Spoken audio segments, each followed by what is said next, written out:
வாமா. ச்சே, மனுஷ ஜென்மமானு தெரியல, ஒரு எரிச்சல வருது. ஏம்மா வந்ததும் வராதம்மா கடுகடுன்னு பேசுற. ஆமா, உங்ககிட்ட கத்தி சாவணும்னு எனக்கு என்ன ஆசையா என்ன? வாடி உள்ள போலாம். எப்படியா இருக்க? ஏமா அந்த ஆளு என்ன நினைச்சு இதெல்லாம் பண்ணிட்டு இருக்காரு? எங்களை அசிங்கப்படுத்தி அப்பப்போ வந்துட்டு போறதையும் ஒரே அடியா வர விடாமக்கணும், அதானே? வீடா இது? இந்த வீட்ல ஏதாவது இருக்கான்னு பாரு. என்னத்தை தான் அப்படி வித்து திங்குறாங்களோ தெரியல. ஏய், வந்தது வராதுமா எதுக்குடி கத்திட்டு இருக்க? இல்லனா இதையும் வித்து தின்னுருக்கோங்களோ என்னவோ. குடும்பமே திருட்டு குடும்பமா இருக்குங்க. ச்சே.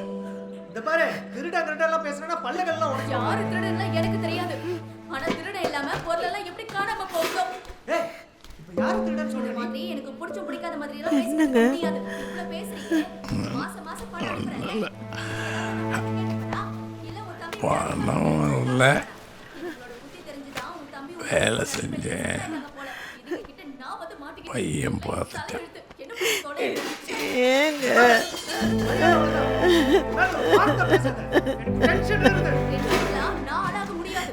உனக்கு உன் அப்பா அம்மா தான் முக்கியம்னா நீ அவங்களோடயே இருந்துக்கோ. என்னையும் புள்ளைய விட்டுருங்கடா சாமி. ச்சே, என்ன பண்ணி தொலைறதுன்னு தெரியல. ரெண்டு செத்து தொலைஞ்சாலும் எல்லாத்தையும் வித்து தொலைச்சிட்டு போயிடலான்னு பாக்குறேன். கழுகு மாதிரி அப்படியே உட்கார்ந்து